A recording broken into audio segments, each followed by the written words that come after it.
ਸਤਿ ਸ਼੍ਰੀ ਅਕਾਲ। ਤੁਸੀਂ ਦੇਖ ਰਹੇ ਹੋ ਪੰਜਾਬ ਟੂਡੇ ਤੇ ਇੱਕ ਵਾਰ ਫਿਰ ਲੈ ਕੇ ਹਾਜ਼ਰ ਹਾਂ ਇਨਸਾਈਟਸ ਵਿਦ ਵਿਸ਼ਾਲ ਸੂਦ, ਜਿਹਦੇ 'ਚ ਅਸੀਂ ਗੱਲ ਕਰਦੇ ਹਾਂ ਦੇਸ਼ ਦੁਨੀਆ ਦੇ तमाम ਉਹਨਾਂ ਮੁੱਦਿਆਂ ਦੀ ਜੋ ਜ਼ਰੂਰੀ ਨੇ, ਜੋ ਸਾਡੀ ਜ਼ਿੰਦਗੀ ਨੂੰ ਪ੍ਰਭਾਵਿਤ ਕਰਦੇ ਨੇ।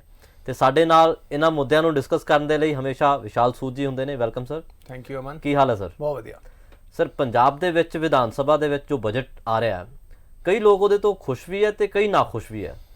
ਸੁਣਿਆ ਇਹ ਹੈ ਕਿ ਫਾਈਨਾਂਸ ਮਿਨਿਸਟਰ ਨੇ ਲੋਕਾਂ ਤੋਂ ਰਾਇ ਤਾਂ ਲਈ ਪਰ ਉਹਨੂੰ ਇੰਪਲੀਮੈਂਟ ਨਹੀਂ ਕੀਤਾ। ਦੇਖੋ, ਬਜਟ ਦਾ ਮਤਲਬ ਕੀ ਹੁੰਦਾ?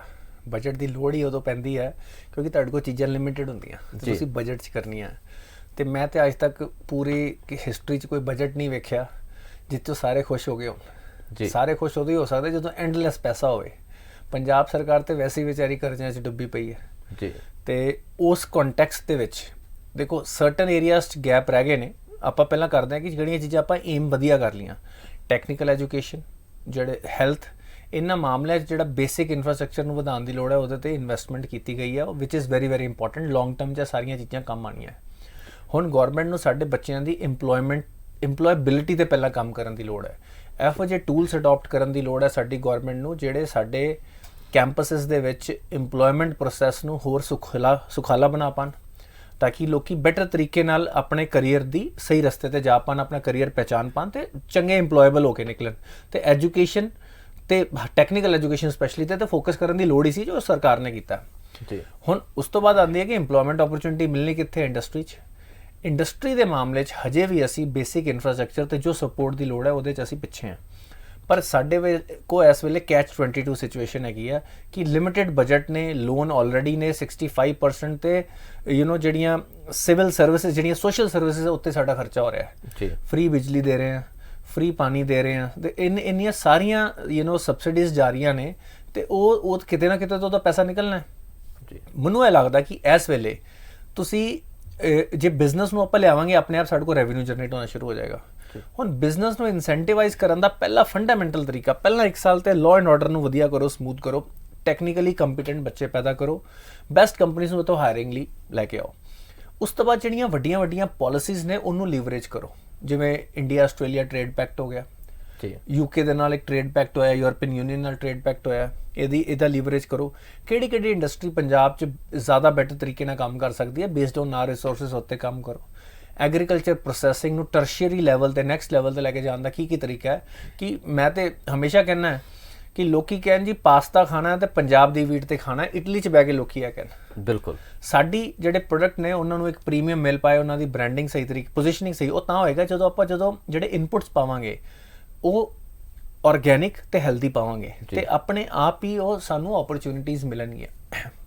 ਇੰਡਸਟਰੀ ਦੀ ਸ਼ਿਕਾਇਤ ਵੀ ਬਿਲਕੁਲ ਜਾਇਜ਼ ਹੈ ਕਿ ਜੇ ਸਿਰਫ ਤੁਸੀਂ 1,60,000 1,56,000 ਕਰੋੜ ਦੇ ਬਜਟ ਦੇ ਵਿੱਚ, ਅਗੇਨ ਸਾਡੇ ਬਜਟ ਵੀ ਵਧਣਾ ਚਾਹੀਦਾ ਤਾਂ ਇਹ ਸਾਡੀ ਗਰੋਥ ਦਿਖਾਏਗਾ।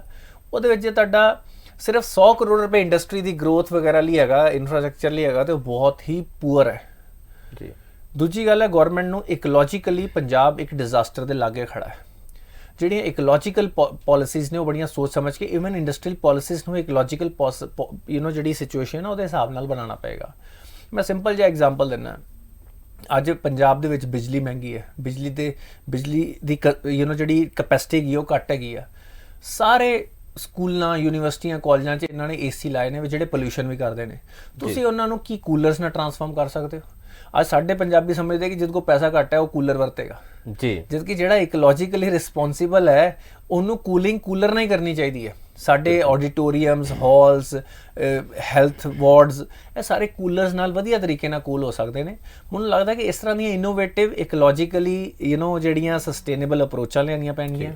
ਠੀਕ ਹੈ। ਤੇ ਉਸ ਤੋਂ ਇਲਾਵਾ ਐਜੂਕੇਸ਼ਨ ਦੇ ਉੱਤੇ, ਡਿਲੀਵਰੀ ਦੇ ਉੱਤੇ, ਆਊਟਕਮਸ ਦੇ ਉੱਤੇ ਮੇਜਰ ਫੋਕਸ ਹੋਣਾ ਚਾਹੀਦਾ। ਸਿਰਫ ਅਨਾਉਂਸਮੈਂਟ ਕਰਨ ਨਾਲ ਕੰਮ ਨਹੀਂ ਹੋਏਗਾ। ਆਪਾਂ ਨੂੰ ਟਾਈਮ ਬਾਉਂਡ ਉਹਦੀ ਡਿਲੀਵਰੀ ਵਿਦਿਨ ਬਜਟ ਕਰੀਏ, ਹੈਲਥ ਇਨਫਰਾਸਟ੍ਰਕਚਰ ਇੰਪਰੂਵ ਕਰੀਏ, ਜ਼ਿਆਦਾ ਚੀਜ਼ਾਂ ਕ੍ਰਿਟੀਕਲ ਨੇ। ਤੇ ਅਗੇਨ ਜਿਵੇਂ ਕੁਝ ਲੋਕੀ ਨਹੀਂ ਖੁਸ਼ ਨੇ, ਹਰ ਕਿਸੇ ਨੂੰ ਖੁਸ਼ ਕਰਨਾ ਅੱਜ ਤੱਕ ਦੇਖੋ ਸਕਸੈਸਫੁਲ ਹੋਣ ਦਾ ਤੇ ਕੋਈ ਸ਼ੋਰ ਸ਼ਾਰਟ ਫਾਰਮੂਲਾ ਨਹੀਂ ਹੈ। ਫੇਲ ਹੋਣ ਦਾ ਫਾਰਮੂਲਾ ਹੈਗਾ ਕਿ ਤੁਸੀਂ ਸਾਰਿਆਂ ਨੂੰ ਖੁਸ਼ ਕਰਨ ਦੀ ਕੋਸ਼ਿਸ਼ ਕਰੋ। ਬਿਲਕੁਲ ਸਰਕਾਰ ਨੂੰ ਆਪਣੀਆਂ ਪ੍ਰਾਇੋਰਟੀਆਂ ਸਮਝਣੀਆਂ ਪੈਣਗੀਆਂ ਥੋੜਾ ਜਿਹਾ। ਹਾਲਾਂਕਿ ਹੁਣ ਇਲੈਕਸ਼ਨਾਂ 'ਚ ਪ੍ਰੋਮਿਸ ਕੀਤਾ ਸਬਸਿਡੀ ਤੋਂ ਹਟਣਾ ਪਏਗਾ ਤੇ ਰੈਵਨਿਊ ਜਨਰੇਸ਼ਨ ਤੇ ਜ਼ਿਆਦਾ ਫੋਕਸ ਹੋਣਾ ਪਏਗਾ। Rather then giving someone fish, ਤੁਸੀਂ ਉਹਨੂੰ ਫਿਸ਼ਿੰਗ ਸਿਖਾ ਦਿਓ। ਤੁਸੀਂ ਜੇ ਸਬਸਿਡੀ ਦੇ ਕੇ, ਠੀਕ ਹੈ, ਉਸ ਤੋਂ ਚੰਗਾ ਤੁਸੀਂ ਉਹਨਾਂ ਨੂੰ ਗਰੀਬੀ 'ਚੋਂ ਕੱਢੋ। ਜੀ। ਤਾਂ ਕਿ ਉਹ ਆਪਣੀ ਕੰਜ਼ੰਪਸ਼ਨ ਨੂੰ ਆਪ ਹੀ ਸਸਟੇਨ ਕਰ ਪਾਣ, ਉਹਨਾਂ ਨੂੰ ਓਪਰਚੁਨਿਟੀਜ਼ ਦਿਓ, ਇਨਵਾਇਰਨਮੈਂਟ ਦਿਓ। ਤੇ ਇੰਡਸਟਰੀ ਦੇ ਵਿੱਚ ਇਸ ਕਰਕੇ ਇਹ ਚੀਜ਼ ਬੜੀ ਕ੍ਰਿਟੀਕਲ ਹੋ ਜਾਂਦੀ ਹੈ ਕਿ ਸਾਡੇ ਇੱਥੇ ਅਪਾਰਟ ਫਰਮ ਐਗਰੀਕਲਚਰ ਹੋਰ ਵੀ ਜਿਹੜੀਆਂ ਇੰਪਲੋਇਮੈਂਟ ਓਪਰਚੁਨਿਟੀਜ਼ ਨੇ ਲੋਕਾਂ ਲਈ ਜਨਰੇਟ ਹੋਣ, ਮਾਈਕਰੋ ਐਂਟਰਪ੍ਰਾਈਜ਼ਸ ਹੋਰ ਕ੍ਰੀਏਟ ਹੋਣ। ਇਹ ਚੀਜ਼ਾਂ ਜ਼ਰੂਰੀ ਨੇ। ਜਦੋਂ ਮਾਈਕਰੋ ਇੰਡਸਟਰੀਜ਼ ਆਉਂਦੀਆਂ ਨੇ, ਸਮਾਲ ਐਂਟਰਪ੍ਰੀਨਰ ਨੂੰ ਓਪਰਚੁਨਿਟੀ ਮਿਲਦੀ ਆ, ਉੱਥੇ ਪਰ ਕਰੋੜ ਰੁਪਏ ਤੇ ਜੋ employment number of employment generate ਹੁੰਦਾ ਕਿਤੇ ਜ਼ਿਆਦਾ ਹੁੰਦਾ ਵਿਸ ਜਦੋਂ ਵੱਡੀ ਕੰਪਨੀ ਆਉਂਦੀ ਹੈ। ਜੀ। ਇਹਦਾ ਮਤਲਬ ਇਹ ਨਹੀਂ ਵੱਡੀਆਂ ਕੰਪਨੀਆਂ ਦੀ ਲੋੜ ਨਹੀਂ ਹੈ, ਉਹ ਟੈਕਨੋਲੋਜੀ, ਉਹ ਮਾਸ ਲੈਵਲ ਤੇ ਹਾਇਰਿੰਗ ਉਹ ਵੀ ਕਰ ਸਕਦੇ ਨੇ, ਉਹ ਇਨਵੈਸਟਮੈਂਟਸ ਕਰਦੇ ਨੇ, ਇਨਫਰਾਸਟ੍ਰਕਚਰ ਬਣਾਉਂਦੇ ਨੇ। ਤੇ ਮੈਨੂੰ ਲੱਗਦਾ ਕਿ ਹੁਣ ਇੱਕ ਰਾਈਟ ਟਾਈਮ ਆ ਗਿਆ ਹੈ ਕਿ ਭਗਵੰਤ ਮਾਨ ਜੀ ਸਾਡੇ ਆਨਰੇਬਲ ਚੀਫ ਮਿਨਿਸਟਰ ਪੂਰੀ ਦੁਨੀਆ ਦੇ ਟੌਪ ਇੰਡਸਟਰੀ ਲੀਡਰਸ ਨੂੰ ਬੁਲਾਉਣ, ਜੀ, ਉਹਨਾਂ ਤੋਂ ਕਮਿਟਮੈਂਟਸ ਲੈਣ। ਸਾਡੇ ਤੇ ਐਨਆਰਆਈ ਭਰਾ ਬਹੁਤ ਨੇ ਪੰਜਾਬੀ ਜਿਹੜੇ ਅਲੱਗ-ਅਲੱਗ ਜਗ੍ਹਾ ਤੇ ਗਏ ਨੇ, ਜਿਨ੍ਹਾਂ ਨੇ ਇੰਨੀਆਂ ਤਰੱਕੀਆਂ ਕੀਤੀਆਂ ਨੇ, ਦੇ ਕੈਨ ਕੰਟਰੀਬਿਊਟ ਟ੍ਰਿਮੈਂਡਸਲੀ। ਪਰ ਤੁਸੀਂ ਜੇ ਪੰਜਾਬੀ ਨੂੰ ਵਾਪਸ ਬੁਲਾਉਣਾ, ਪਹਿਲਾਂ ਉਹਨਾਂ ਨੂੰ ਇਨਵਾਇਰਨਮੈਂਟ ਤੇ ਦਿਓ। ਜੀ। ਅੱਜ ਤੁਸੀਂ ਜਿਹੜੀ ਸੋਸ਼ਲ ਹਾਰਮਨੀ ਚ ਬ੍ਰੇਕਡਾਊਨ ਹੋ ਰਿਹਾ ਹੈ, ਰਾਈਟ, ਜਿਹੜਾ ਕਮਿਊਨਿਟੀਜ਼ ਤੇ ਡਿਵਾਈਡ ਆ ਰਿਹਾ ਹੈ, ਪਹਿਲਾਂ ਤੁਹਾਨੂੰ ਉਹਨੂੰ ਕਵਰ ਅਪ ਕਰਨਾ ਪਏਗਾ। ਬਿਲਕੁਲ। ਤਾਈਓ ਲੋਕੀ ਇੱਥੇ ਪੈਸੇ ਲਾਣਗੇ। ਜਦੋਂ ਉਹਨਾਂ ਨੂੰ ਲੱਗੇਗਾ ਕਿ ਇੱਥੇ ਅਨਰੈਸਟ ਦੀ ਸਿਚੁਏਸ਼ਨ ਆ ਰਹੀ ਹੈ, ਇੱਥੇ ਸੈਪਰੇਟਿਸਟ ਮੂਵਮੈਂਟ ਚੱਲਦੀ ਪਈ ਆ, ਫਿਰ ਇੱਥੇ ਇਨਵੈਸਟਮੈਂਟਸ ਨਹੀਂ ਆਉਣਗੀਆਂ। ਇਹ ਚੀਜ਼ਾਂ ਸਾਡੇ ਪੰਜਾਬ ਨੂੰ ਹੋਰ ਪਿੱਛੇ ਲੈ ਜਾ ਰਹੀਆਂ ਨੇ। ਤੇ ਇਹ ਚਿੰਤਾ ਇਸ ਵੇਲੇ ਸਾਰੇ ਬੁੱਧੀਜੀਵੀ ਜਿਹੜੇ ਵੀ ਪੰਜਾਬ ਦੇ ਲਈ ਕੰਸਰਨ ਨੇ, ਉਹ ਇਸ ਵੇਲੇ ਇਸ ਚੀਜ਼ ਬਾਰੇ ਡਿਸਕਸ਼ਨ ਕਰ ਰਹੇ ਨੇ ਕਿ ਭਈ ਇਹ ਜਿਹੜੀ ਸੈਪਰੇਟਿਸਟ ਹਵਾਵਾਂ ਚੱਲਣੀਆਂ ਸ਼ੁਰੂ ਹੋਈਆਂ, ਇਹਨਾਂ ਨੂੰ ਬਿਲਕੁਲ ਵੀ ਹਵਾ ਨਾ ਦਿੱਤੀ ਜਾਵੇ, ਇਹਨਾਂ ਨੂੰ ਹੁਣੀ ਰੋਕ ਦਿੱਤਾ ਜਾਵੇ। ਤੇ ਪੰਜਾਬ ਸਰਕਾਰ ਨੂੰ ਇੰਡੀਅਨ ਗਵਰਨਮੈਂਟ ਦੇ ਨਾਲ ਮਿਲ ਕੇ ਇਹ ਜਿਹੜੇ ਵੀ ਨੈਫੈਰੀਅਸ ਇਰਾਦੇ ਸਾਡੇ ਦੇਸ਼ ਦੇ ਦੁਸ਼ਮਣਾਂ ਦੇ ਨੇ, ISI ਡਰੋਨਸ ਦੇ ਰਾਹੀਂ ਇੰਡੀਆ 'ਚ ਵਾਰਦਾਤਾਂ ਕਰਨ ਲਈ ਹੁਣ ਗੈਂਗਸਟਰਾਂ ਨੂੰ ਵੀ ਹਥਿਆਰ ਭੇਜ ਰਹੀ ਹੈ। ਜੀ। ਉਹ ਇਸ ਲੈਵਲ ਤੱਕ ਆ ਰਹੇ ਨੇ ਕਿਉਂਕਿ ਉਹ ਸਮਝਦੇ ਨੇ ਕਿ ਅੱਜ ਲਾਅ ਐਂਡ ਆਰਡਰ ਤੇ ਸਿਚੁਏਸ਼ਨ ਇਹੋ ਜਿਹੀ ਹੋ ਗਈ ਆ ਕਿ ਜੇ ਤੁਸੀਂ ਉਹ ਥੋੜਾ ਜਿਹਾ ਵੀ ਨੋਇਸ ਕ੍ਰੀਏਟ ਕਰੋਗੇ, ਕਿਸੇ ਵੀ ਫੇਮਸ ਪਰਸਨੈਲਿਟੀ ਦੇ ਥਰੂ ਨੋਇਸ ਕ੍ਰੀਏਟ ਕਰੋਗੇ, ਅਲਟੀਮੇਟਲੀ ਉਹ ਸੋਸ਼ਲ ਹਾਰਮਨੀ ਤੇ ਇੰਪੈਕਟ ਪਾਇਆ ਜਾ ਸਕਦਾ। ਅੱਜ ਸਾਡੇ ਲੋਕਾਂ ਨੂੰ ਸੁਚੇਤ ਹੋਣ ਦੀ ਲੋੜ ਹੈ ਕਿ ਅਸੀਂ ਸਮਝੀਏ ਕਿ ਕੀ ਚਾਲਾਂ ਚੱਲੀਆਂ ਜਾ ਰਹੀਆਂ ਨੇ। ਇਟ ਇਜ਼ ਨਾਟ ਅਬਾਊਟ ਕਿ ਕੋਈ ਐਨੀ ਪਰਟੀਕੂਲਰ ਕਮਿਊਨਿਟੀ ਨੂੰ ਮਾਰਜਨਲਾਈਜ਼ ਕੀਤਾ ਜਾ ਰਿਹਾ ਹੈ। ਜੀ।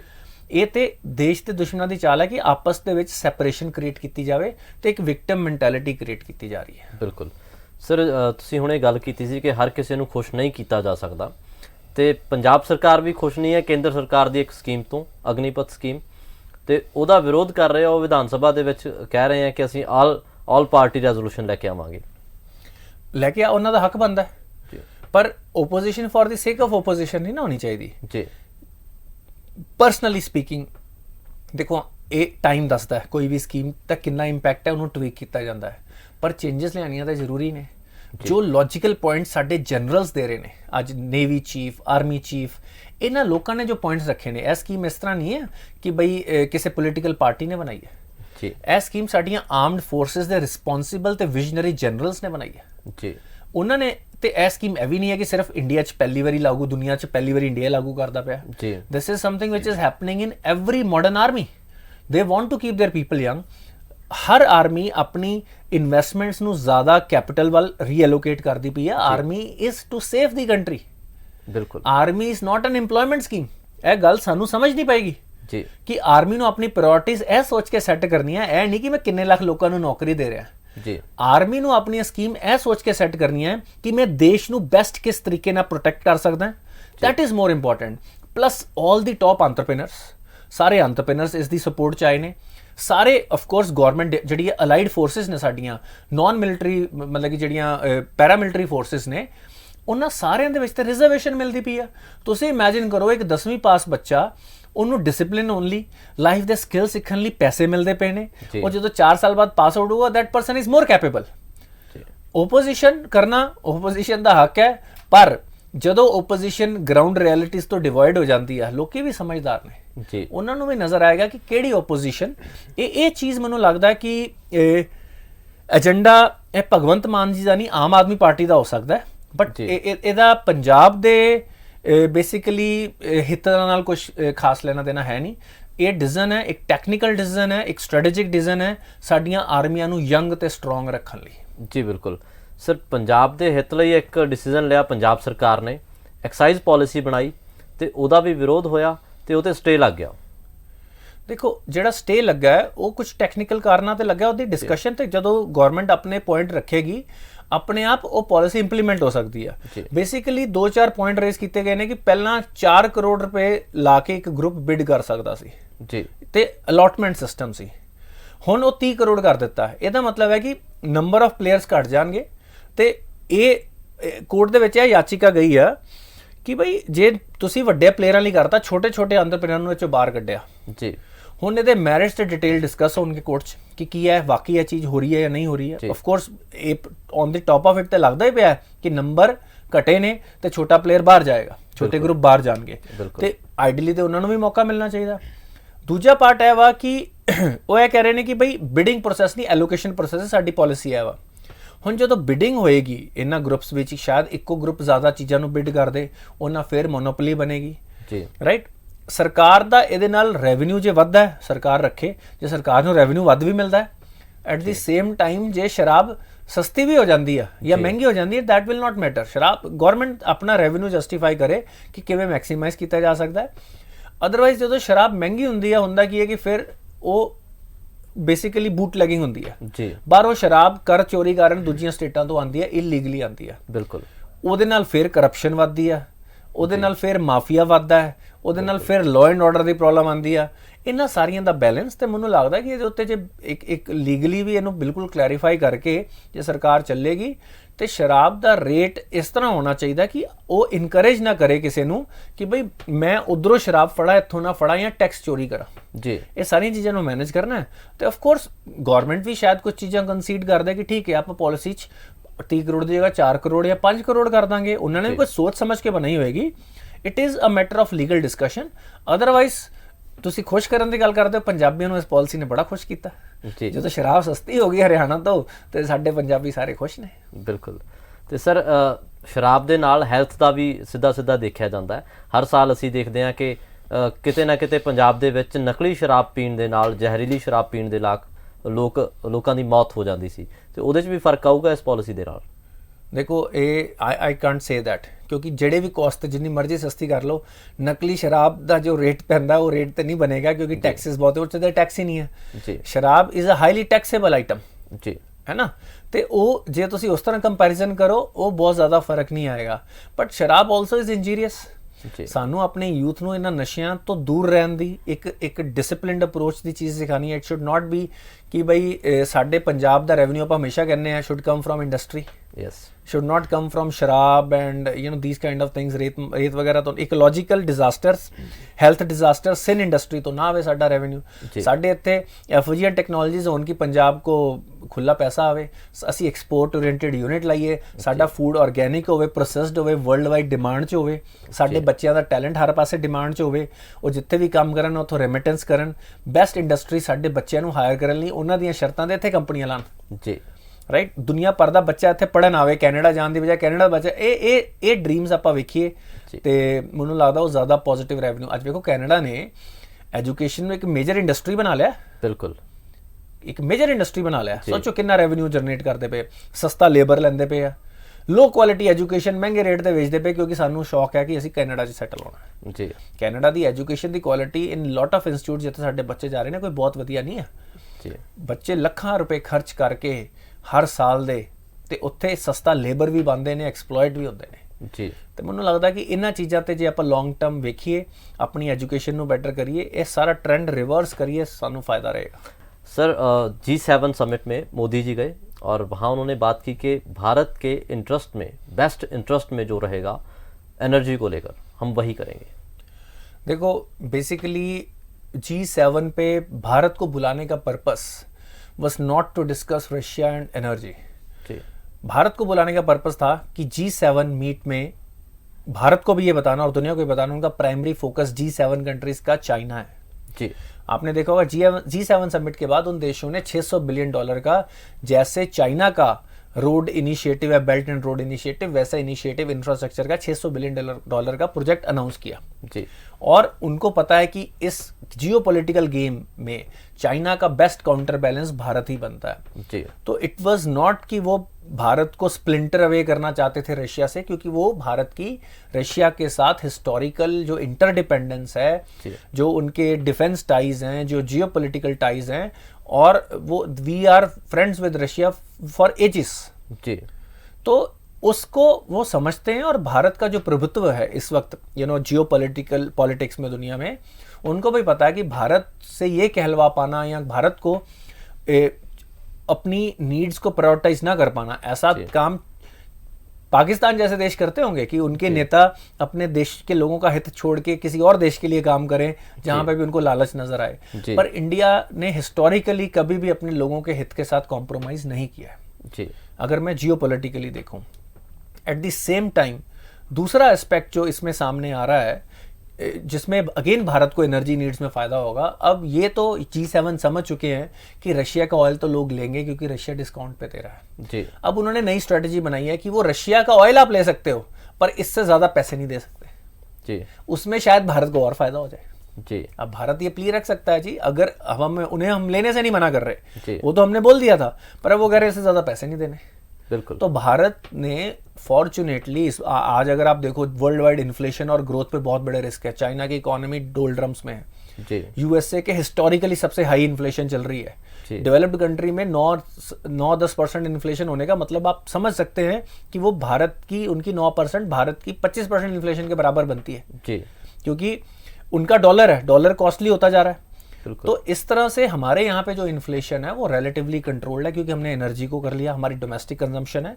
तो हम काफ़ी एरिया से इंडियन गवर्नमेंट ने हमें जो हेडविंड्स थी, जो जियोपॉलिटिकल हेडविंड्स थी, वीट हमारी डोमेस्टिक प्रोडक्शन अच्छी है। हालांकि अनफॉर्चुनेट बात यह है कि पंजाब की इस साल प्रोडक्टिविटी पिछले 2 दशकों में सबसे ज़्यादा गिरी है जी। तो ये भी इकोलॉजिकल डिजास्टर के आने वाले निशान है जिसके ऊपर अब हमें फोकस करने की ज़रूरत है। तो G7 समिट में भारत की पार्टिसिपेशन भारत के फायदे में ही रही है जी।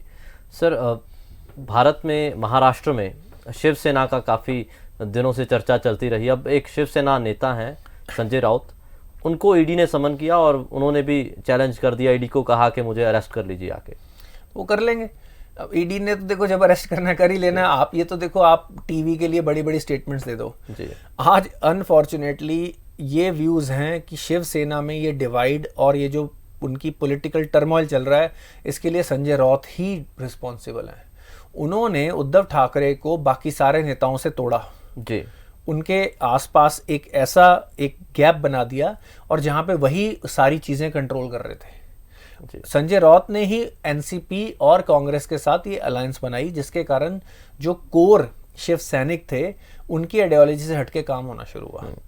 अब जो ईडी है, देखो वो इसको इस तरह से दिखा रहे हैं कि बीजेपी मेरे को भी चाहती है कि मैं भी आ जाऊं। अब बीजेपी को उनकी जरूरत नहीं है, इनफ एमएलए वहां पे जा चुके हैं जी। और ये जो ईडी की इंक्वायरी है, जो उनकी वाइफ से रिलेटेड जो असेट्स की इंक्वायरी है, ये खबर ये 1-1.5 साल से इंक्वायरी चल रही है जी। अभी जो DHFL और एक और ऐसे फाइनेंस कंपनी की जो ट्रांजैक्शन जिसमें 34-35 हज़ार करोड़ के घोटाले थे जी, उसमें इनके एक जानकारी हैं, वो भी रॉथ है, मेरे को नाम नहीं याद आ रहा उनका, वो उसमें इन्वॉल्व थे जी। और ये माना जा रहा है कि वो इनके फ्रंट एंड है, इनके बिहाफ पे वो पैसे लेते हैं वहां से जी। तो इसकी इंक्वायरी तो होगी। आज अगर पंजाब में, जब पंजाब की गवर्नमेंट, आम आदमी पार्टी की गवर्नमेंट करप्ट लोगों को पकड़ती है, हम उसको शाबाशी देते हैं, हम कहते हैं ये कंपटीशन होना चाहिए। और अगर आप बेकसूर हो, आप बहुत बड़े नेता हो, आपके पास लॉयर है, आप बच जाओगे जी। पर करप्शन अगर हुई है, और देखो आप संजय राउत को भूल जाओ, DHFL का तो घोटाला हुआ ही है ना, 35,000 करोड़। तो उसके अंदर अगर सर्टन फ्लैट्स आपकी वाइफ के नाम पे नजर आ रहे हैं, ट्रांजैक्शन उस पैसे से हुई है, तो उसकी इंक्वायरी तो होगी बिल्कुल। और अगर आपने जेन्युइनली अपनी मेहनत से, एमएलए हैं, मैं आई एम श्योर कि कुछ और भी काम करते होंगे, अगर अपनी मेहनत से कमाए हैं तो आप उसका जवाब दे दीजिए ji. As simple as that. तो इस वक्त अपने आप को विक्टिम दिखाना, ये तो हर नेता का काम है कि भाई मेरे पे अत्याचार हो रहा है, मैं तो दुनिया का सबसे बड़ा देशभक्त और निर्लोभी जी, है ना, निर्वैर ऐसा प्राणी जी।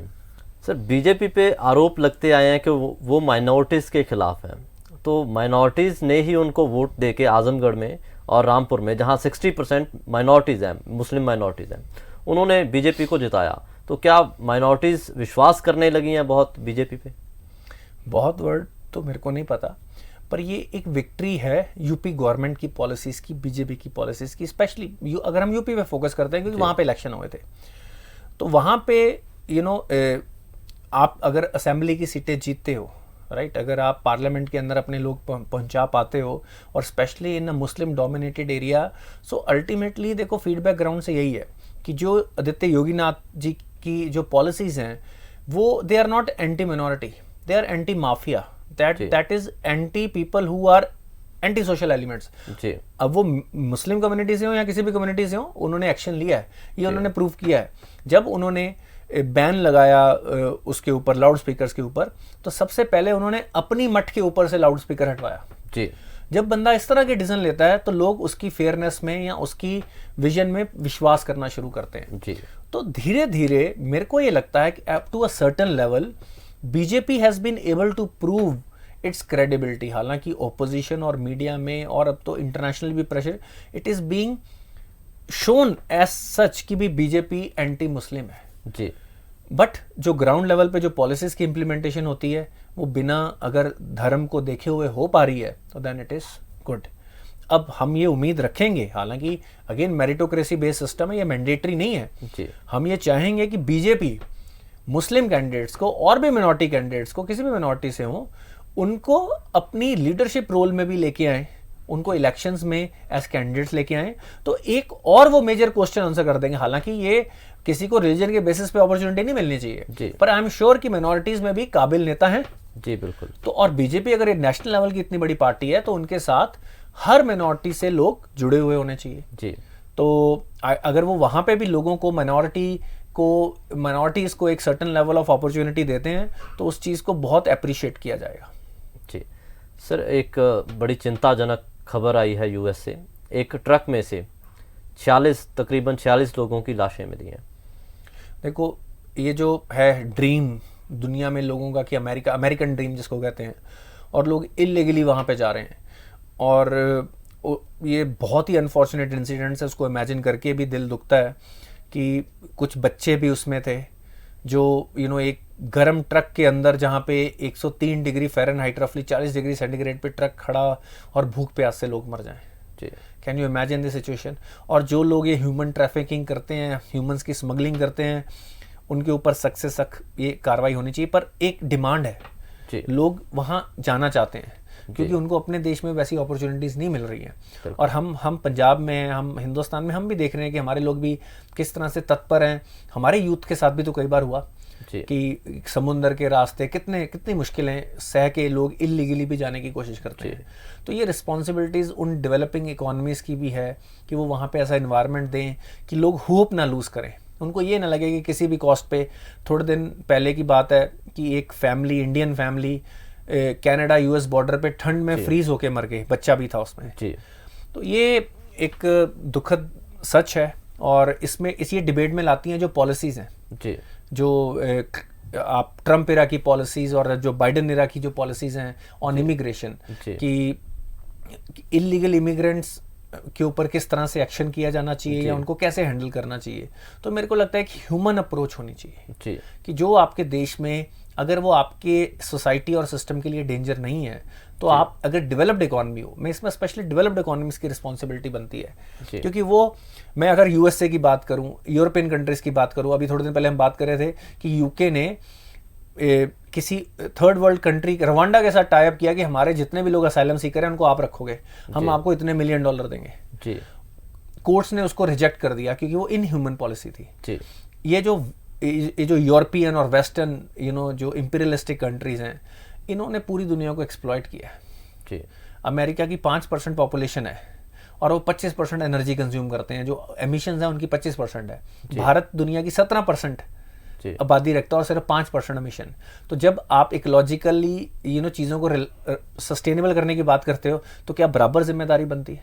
क्या सेम परसेंटेज में बनती है? क्या अमेरिका जो सारी दुनिया को एक्सप्लॉइट करके अमीर उन्होंने अपने देशों को बनाया, तो क्या आज उनकी रिस्पॉन्सिबिलिटी नहीं है कि जो डेवलपिंग कंट्रीज है, जब आप वन वर्ल्ड की बात कर रहे हो तो आप उनके लोगों को, अगर आपके पास एक्सेस रिसोर्सेज है, कोई फैसिलिटीज़ दें, कोई सपोर्ट दें और उनको इंटीग्रेट किया जाए। But this is a truly human disaster. इसीलिए जो भारत की विजन है, जो हमारा वैल्यू सिस्टम है कि पूरी दुनिया एक है, सब लोग भाई हैं, और सबकी जो ग्रोथ में जो हम बात करते हैं वासुदेव कुटुंबकम, जो हम बात करते हैं वासुदेव कुटुंबकम, कि वर्ल्ड एक फैमिली है, ये इंडिया की सोच रही है। यही सोच मैं आपको बता रहा हूँ कि दुनिया को एक सस्टेनेबल प्रोग्रेस के पाथ पे लेके जा सकती है। कभी वो स्लो हो सकती है, पर वो ऐसी नहीं होगी कि आप डिजास्टर्स पे खड़े हो, वो एक्सप्लॉयटेशन बेस्ड नहीं होगी। तो जब तक आप ये सोचोगे कि जस्ट बिकॉज हम इस कलर के हैं या रेस के हैं तो हम दुनिया से दूसरों से बेटर हैं, तो आप एक्सप्लॉयटेशन करोगे, आप दूसरों को डिह्यूमनाइज करते हो। जी। और जब आप पूरी फैमिली को एक मानते हो, तब आप सबको साथ लेके चलोगे, तब आप अपनी इकोलॉजी की भी रिस्पेक्ट करोगे, आप पेड़ों की भी रिस्पेक्ट करोगे। और मेरे को ये लगता है कि आज पूरी दुनिया को वेद पुराण पढ़ लेने चाहिए, तो एक बेटर वैल्यूज़ के साथ इस दुनिया को हम आगे बेटर लेके जा सकते हैं। शुक्रिया सर मीनिंगफुल इंसाइट्स के लिए। और भी जानकारी के लिए और करंट अफेयर्स के लिए और मीनिंगफुल इंसाइट्स के लिए देखते रहिए पंजाब टुडे।